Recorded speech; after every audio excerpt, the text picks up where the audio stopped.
চারিদিকে তাকাও, সামনে পেছনে ডাইনে বামে, কেবল একটাই মার্কা, মার্কা আছে।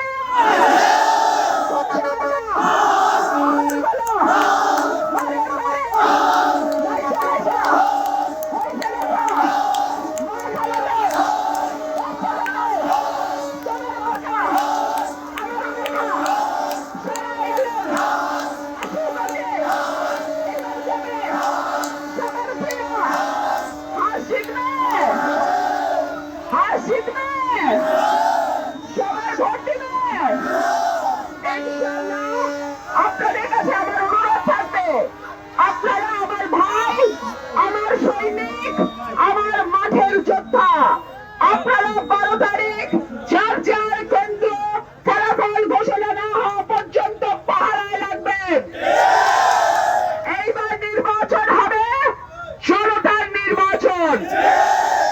এইবার নির্বাচন হবে সরাইলকে সিন্ডিকেট মুক্ত করার নির্বাচন। সরাইল 2-3টা নেতার কুক্ষিগত থাকবে না, না, না। সরাইলের মানুষ সরাইলের ভাগ্য নির্ধারণ করবে। প্রিয় ভাই আমার, সরাইল আশুগঞ্জকে আমি মডেল উপজেলা করার স্বপ্ন দেখি। সরাইল আশুগঞ্জকে আমি পৌরসভা করার স্বপ্ন দেখি। সরাইলের রাস্তাঘাট, ব্রিজ কালভার্ট, আল্লাহ যদি আমাকে এমপি নির্বাচিত হওয়ার সুযোগ দেয়, আমি সরাইলকে দৃষ্টি নন্দন করে আপনাদের সঙ্গে পরামর্শ ক্রমে সাজাবো ইনশাআল্লাহ।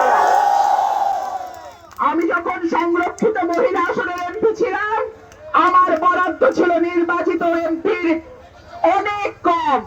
সুতরাং সেইটা শুধু কিছু টিয়ার কাবি খায়ের বাইরে আমার কোনো বরাদ্দ ছিল না। আমি কোনো বড় প্রকল্প নিতে পারি নাই। আমি